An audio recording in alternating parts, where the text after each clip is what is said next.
We're going to see if we can cultivate a little bit of disagreement between our little panel of luminaries. And what a panel it is. We have Helen Blake, who's the Chief Executive of Futurecurve, who focuses on creating strategic value propositions for organizations. We have Claire Mason, Chief Executive of Man Bite Dogs, who describes herself completely justifiably as a visionary global marketing program consultant. I hope that we're going to be joined by Elliot Moss, who's the partner and chief brand officer of Mishcon de Reya. But we do definitely have Bernard Savage of 10 and a Half Boots, who advises all manner of professional services organizations on all manner of business development. And finally, last and by no means least, we have Kim Tasso, the principal consultant of RedStarKim, a highly well-known management consultant and author and psychologist. I think we've got a superb panel here. And what I want to do is to just go straight into it, so I'm already sick of listening to my own voice, and just ask the panel some questions based on the last year of lockdown. I'd like to start with Bernard. And the reason for that is that I sense that at the start of the lockdown, firms were falling over themselves to show to their clients how proactive they were, how concerned they were to help their clients through these uncertain times. And it was terrific. It showed firms to their very best advantage. But I'm interested, Bernard, in your perspective in the degree to which that momentum has been maintained since. And what are your experiences on the way that client development will continue in this direction? How will it evolve? How will it continue to build on what firms have been doing over the last year or so? Over to you. Thank you. I'm just concerned. I want to know who's going to disagree with me. I feel as if I've been ganged up on before we've even started. But don't worry. I mean, forever, I've always been of the view that there's more to business development than canapes and rank warm white wine. And I think we've been dragged in the absence of the rank warm white wine and canapes. We've had to rediscover things like the telephone. I know there's been a lot of discussion today around technology and innovation, but actually something as simple as the telephone, I think, is in many respects been reborn over the last 18 months. And I think that what we've seen as Zoom fatigue has set in, many of us have rediscovered the phone and actually realised that yes, it might be quite a basic tool, but it's also a very good one to stay on people's radar. And I think one of the practical difficulties with any type of relationship building is finding that common ground, isn't it? So if it's somebody you haven't met before, you've got to go through the sort of niceties till you actually discover that you've got a mutual appreciation of obscure 1980s indie musical interests, or if it's people you do know, perhaps you don't know them as well as you might do. And I think actually the last 18 months, one of the positives is it's been much easier because for the first time ever, probably in our lifetimes, we've all got something in common with one another. There's nobody who has escaped in some shape or form the practical challenges that the pandemic has presented. So arguably, even in the absence of those events, I would say that business development at one level has become easier. And I think what we've also seen is people are actually behaving more as human beings rather than talking to each other like name badges. So I think there's been some good things, and I think that is sustainable. I think that now some of the corporate comfort blankets have been removed, like officious gatekeepers and just the nonsense that goes with politics and hierarchies.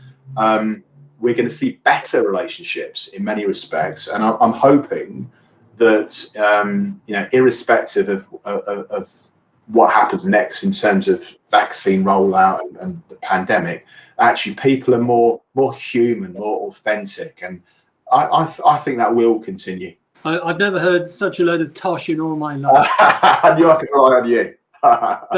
But thanks very much, Bernard. Moving on from that then, because what you're talking about really is just using the way that I guess a lot of the traditional formalities that have separated the advisor from the client being dissolved. That really brings us closer towards the kind of consultative selling ideal of getting behind the facade, getting behind the mask. And with that in mind, I'd like to bring Kim in. Stephen Covey said that we listen with the intent of replying, not with understanding. So if this is happening, what Bernard says is really happening, how is this affecting the way that professional services practitioners go about consultative selling? Three things, I guess: listening, and then selling, and then, of course, the COVID question. So listening has to be a fundamental part of building empathy and relationships, and therefore it's at the heart of selling. When I was researching a book on soft skills for lawyers, which was published last year, I found some startling facts. Firstly, that we generally absorb only 40% of what people say to us. And then I looked at the statistics for people in general spending something like 12 years of their life learning how to write, and we only use that in 9% of communications, and spending less than 6 months learning how to listen, and we spend that 45% of the time we're communicating. So I think that's quite interesting. If we look at being a counselor or a therapist, which I'm doing, you spend years learning how to listen without cognitive biases and without judgments. And you have to listen with your eyes as well as with your ears, nonverbal communication. And of course, in this digital space, it's hard to see people's micro expressions and their other nonverbal cues. And let's be honest, professionals, when they're in expert mode, have a typical modus operandi of speaking and sharing their wisdom rather than listening, and they find silence almost intolerable, which makes it difficult. So when we move to selling, and we've all heard the phrase, telling isn't selling, a fundamental part of the consultative selling piece is that we are curious and we ask questions, and then we listen very carefully to the answer. So in the hope of picking up clues or weak signals of what's causing the client pain, so we can form a solution. I call selling being more detective. But the temptation for people who don't have much confidence, and particularly under the COVID stresses and strains and time pressures, is that the minute people hear a word they recognize, they kind of launch into that kind of vomiting of information that happens so often, and everything else that the client might be saying is ignored. And again, I think the other concern I have is that the latest research says actually the challenger or insight selling model is better than consultative selling. And of course, there we are asking the people selling to be more educating, controlling, guiding the client. And again, so listening kind of gets put on the back foot, if you like. During COVID, I observed a number of past really good practices being kind of abandoned or stopped, for example, structured client listening programs. And I wasn't sure whether that was because of logistical challenges or because people just cut their budgets. There were some firms that did some great client listening as part of their thought leadership programs. And I thought that was really effective for client listening. But also many professionals just stopped listening because they were so driven to share with their clients all of the new kind of COVID regulations and all the rules that were changing and all the COVID schemes. They definitely went into telling mode again to, perhaps clients needed that. So I think we need to think about escaping from telling mode. Our clients are facing massively different environments in their own markets. So I think we need to start listening very, very carefully and perhaps uncomfortably, because I think it will drive, new ways to serve those clients, new products, new services, maybe even new business models. But the question I have is, in this brave new digital world, how do we help our professionals develop better listening skills? Well, that is a great question. And Bernard, we might have a disagreement there between you and Kim, because you were saying the telephone is king. I think Kim was saying we need to look people in the eyes when we're communicating. But perhaps that's for afterwards. I want to go on to Helen, though, because Kim made some terrific points there about getting closer to the client, the way that the time has never been more important to do so. Yet at the same time, suspecting perhaps that there are some client listening programs and initiatives that some firms might be or might have scaled back on. So I'm very interested in your experience about what firms will be doing now and into the future in terms of really powerful systemic client development programs that kind of bridge those gaps that Helen and Bernard were talking about? First of all, thank you very much indeed, Marion. It's great to be on this very illustrious panel. I feel very privileged, and I really want to argue that I'm agreeing with too much. Damn. What I do though, my consultancy Futurecurve specialises in uncovering client value and turning that into value propositions for firms. And it's been a fascinating 15 months, hasn't it? Because the clients of professional services firms have actually had a predominantly really good experience from their professional services advisors. Firms have done well, as we heard on the last leadership panel. Firms have done very well out of the pandemic because I think firms have stepped up to, I call it absorbing uncertainty for clients. They have, produced some really clear communications and as a consequence have really built a lot of trust. And that's the absolute nirvana of client value. And, there's an elements of psychological safety that have been provided as well, as Kim was alluding to, that sense of empathy that has come through.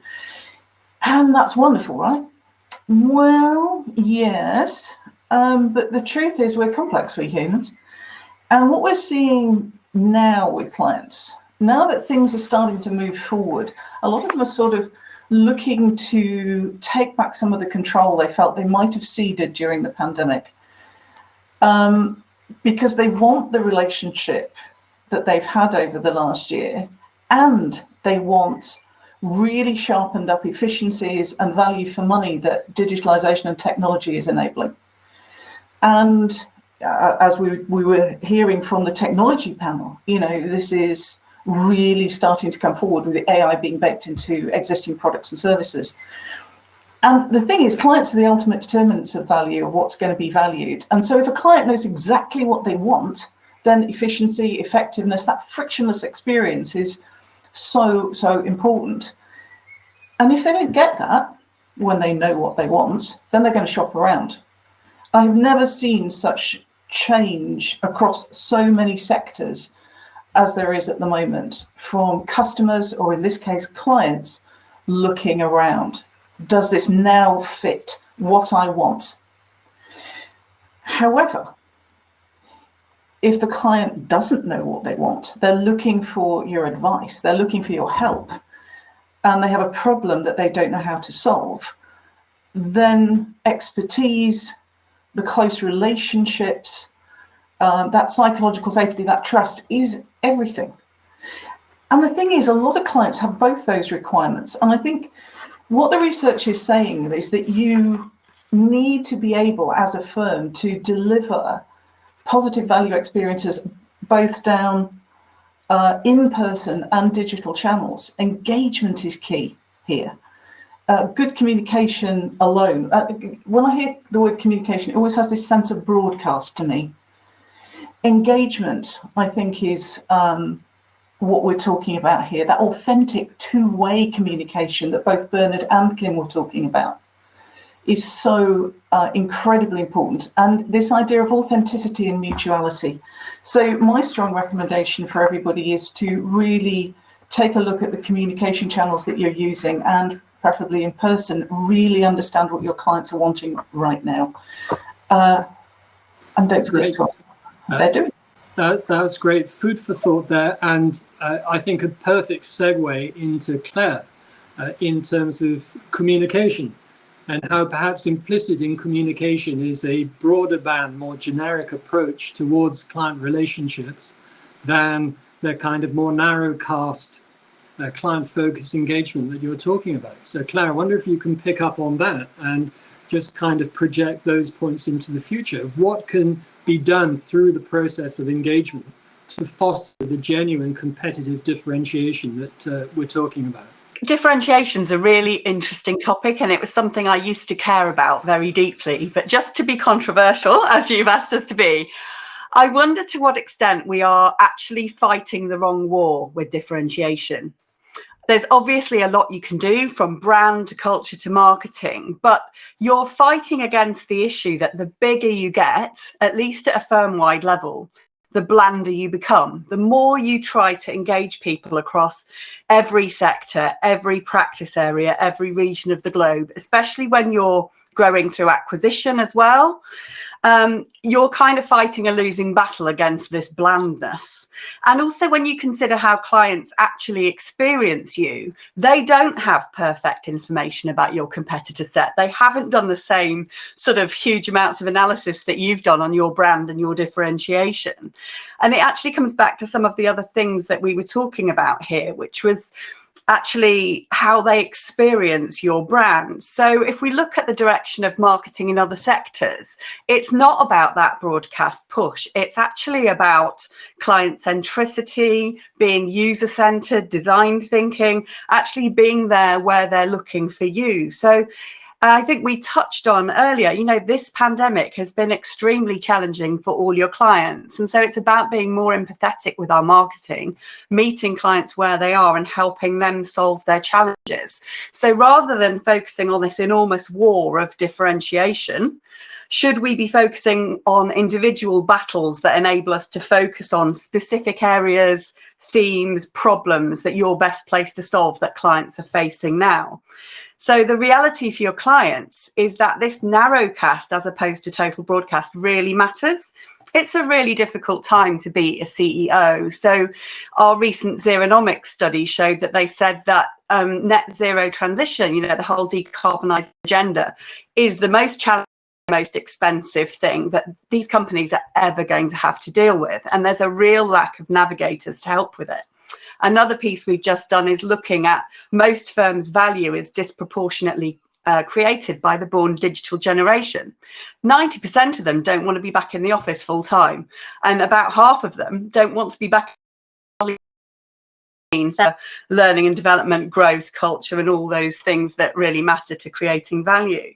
So I think what we can do to sort of bring it back is perhaps rather than focusing on this enormous challenge of differentiation is to think about how we can create solution-based services that respond to what's needed now. And Helen talked about how the pandemic has impacted law firms' response to clients because you've been responding in the moment, tailoring services, giving them the support they need. I think we need to see that much more responsive service creation to answer specific problems. I think we also need much bolder thinking, so big visionary future thinking to help leaders navigate what's coming next. And I think that sort of blanding comes in again because another controversial thing perhaps we can discuss is, you know, this idea that behind every bad campaign is a partner who asked for it.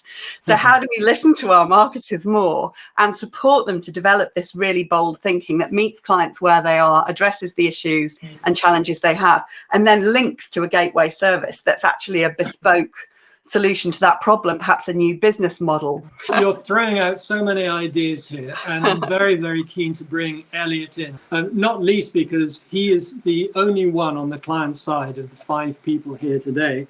And I'm just really interested to see the degree to which he, as the head of branding at Mishcon de Reya, has ensured that branding doesn't become blanding as Mishcon becomes ever larger and more successful. So, Elliot, what have you done? And what are you continuing to do in your organization to ensure that the brand experience and the way that the brand is lived and behaved and is felt as a reality comes across successfully, as opposed to just sinking into this bland moor that Claire was talking about? Never underestimate the power of bland. Listening to all of you, you kind of go, wow. I never actually know how we got here, any of us sometimes, in terms of like, if you actually take on all these problems and you hear all the analysis and all the research, you'd literally be paralyzed because everything that everyone said is right. And it's a question of how you define brand. And actually the client centricity that Claire talked about, the fact that Helen mentioned clients are on the move, that Kim talked about listening, that Bernard kind of said similar things as well, that encapsulates probably all of those things, leaves you with a question, which is, am I relevant? And I like the differentiation word because we have friends based on the fact that they're not the same as us. we choose our friends, and we don't choose our family, which, I mean, in my case, I don't mind that, but generally we make choices as people who pay for services. So relevance is really important, and what makes you relevant is really the question. And there are different levers of growth that you can pull. And one of those levers is growth in our case today is making sure that there's no treacle inside of our organization so that we can do all the things we need to do quicker. I've got almost 600 lawyers. They need to record their time and get out the way of it so they can do their work. They need to bill without having it taken 10 hours so that they can do more work for clients. They need to have information about the clients in front of them so they can actually serve their clients properly. In terms of delivering, to Claire's point, stuff that's useful to clients, use your instinct. We all have lived through this weird time.